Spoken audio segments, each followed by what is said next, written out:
Hello, and thank you for joining us today as we go over the King County Housing Authority Emergency Housing Voucher Intake Application Packet. We will review the following: the different sections of the application and which party is responsible for completing that section, information and documentation required to process the Emergency Housing Voucher application.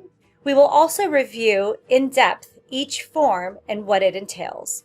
The packet is to be completed by three parties: the Coordinated Entry for All, also known as CEA, the Service Provider Caseworker, and the applicant. The cover page of the application, which is the EHV Application Checklist and System Coordinator Certification, will be completed by the CEA representative, which they will verify the application packet for completeness prior to transmitting the packet to the King County Housing Authority for processing. The checklist is broken down to identify each form required and who is responsible for completing and signing that form.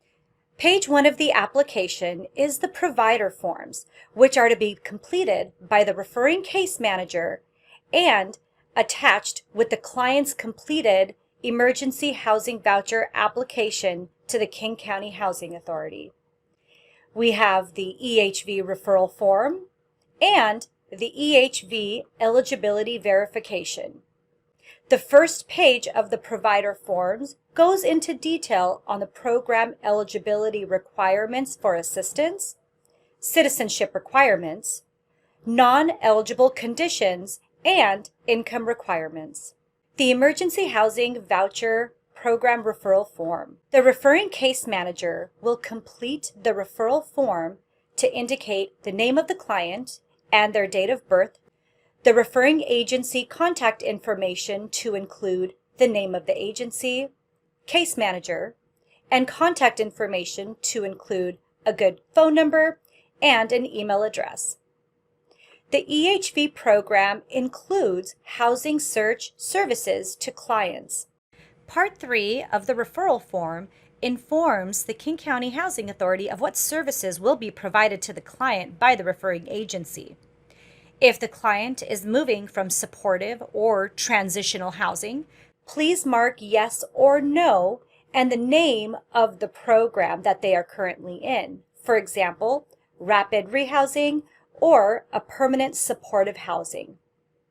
It is important that the caseworkers select what services the agency will be providing: housing navigation services, pre- and post-voucher issuance, debt counseling, funds for moving expenses, application fees, holding fees, utility fees and arrears, and any other services that you may be providing to your client. If the referring agency does not provide navigation services, the King County Housing Authority will refer the client to a contract service provider. The Emergency Housing Voucher Eligibility Verification. The service provider or the referring case manager will complete the voucher eligibility verification form attesting the client's eligibility to the Emergency Housing Voucher Program. The service provider will complete page 2 of the form certifying the client's eligibility category status. The next set of forms are the client forms to be completed by the applicant or with assistance of their service provider. The client cover page lists the packet contents, the consent to release of information, and the King County Housing Authority Housing Choice Voucher application. It also lists the documentation required to process the application packet and the eligibility requirements for the EHV program. The consent to release of information, or the ROI, allows the King County Housing Authority to work together with organizations to help determine client eligibility, coordinate ongoing support services of the program, monitor a program's performance, and allows us to use the data for this program for research and evaluation purposes. This consent form also allows the King County Housing Authority to share information with the King County Regional Homelessness Authority, the King County Department of Community and Human Services, and other external research and evaluation firms and other external organizations that are under contract with the King County Housing Authority to provide housing navigation services. Please note that the information provided will be kept confidential between organizations administering the program. Next, we have the King County Housing Authority Intake Application. The intake cover page provides a list of income verifications that are needed to process the application, if applicable. Also required are copies of the Social Security cards for all family members and photo IDs for all adult household members, and immigration verifications when required. Waivers will be made available to those applicants who do not have copies of their ID, Social Security card, or proof of citizenship. The certification form, also known as the intake application, form number 849, is to be completed in its entirety. If there are parts of the form that are not applicable, please have your client mark NA. Part 1 on page 1 will be the applicant's information, their name, address, contact information, phone number, email address. Also, please have your client notate their primary language and whether or not translation services are needed. If your client has an emergency contact person that they would like to list, please have them notate that here. That way, the Housing Authority may contact them if we are unable to contact the client. Some emergency contacts may be the caseworker, a friend, or a relative. On Part 2 of the application, the applicant will list all of the persons in their household that will be needing assistance.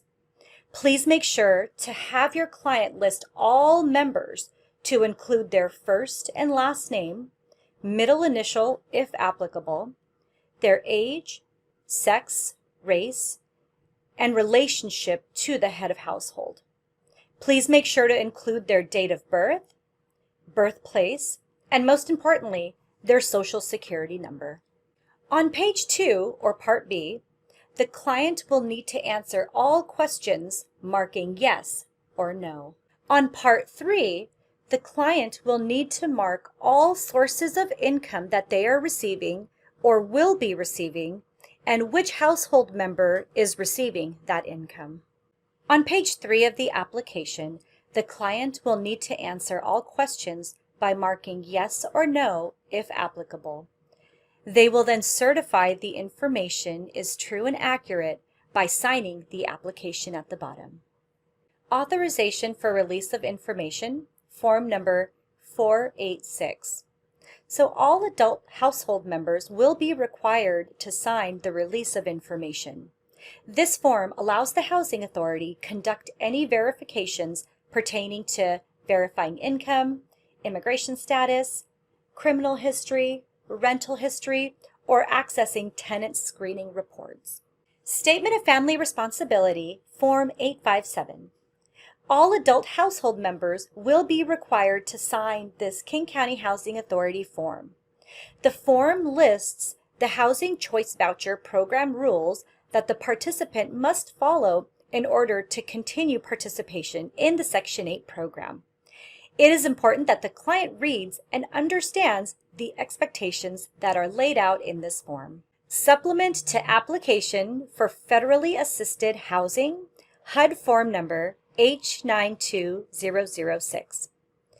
The head of household will complete and sign the HUD form to supply the Housing Authority with contact information for a person or organization that may help the client in resolving any issues that may arise during tenancy.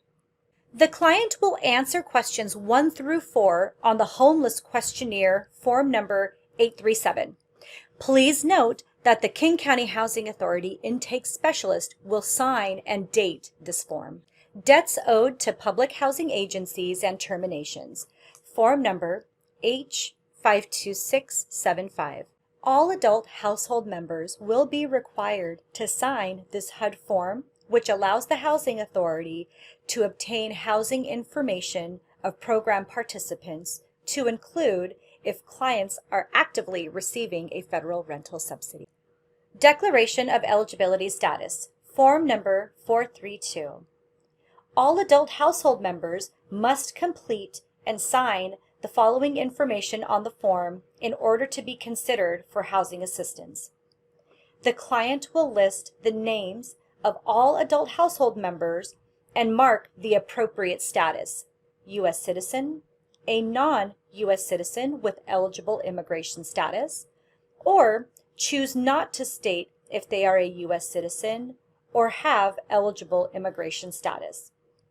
For all minors in the household, the client must list the names of all minors to include their date of birth and the application eligibility status for the minor. If your client is an eligible non-citizen, please have them provide proof of their eligibility status: a copy of their USCIS card, front and back, or other forms of proper documentation. If your client chooses not to declare a family member's eligibility status, that family member may live in the unit. However, no assistance will be provided on their behalf. Explanation Notification of the Non-Citizen Rule, Form Number 434. The verification consent form will be signed by the adult household members to authorize the King County Housing Authority to pull citizenship and immigration records to verify eligibility. If your client is unable to provide or submit a copy of their Social Security card, photo ID, or immigration documents at the time of application, please have your client complete the Statement of Understanding for Waived Documents. The Housing Authority will require applicants to obtain and submit those documents no later than 90 days after lease-up for proof of citizenship and 120 days for IDs and Social Security cards. If not received by the deadline, voucher assistance may be terminated. This KCHA form is available for those clients that cannot produce or provide income verifications. It is highly recommended that your client provide income verifications, but if they are unable to, we will accept the self-certification income verification form. Please have your client read the Applying for HUD Housing Assistant flyer. This concludes our presentation on the applications form. Thank you and have a great day.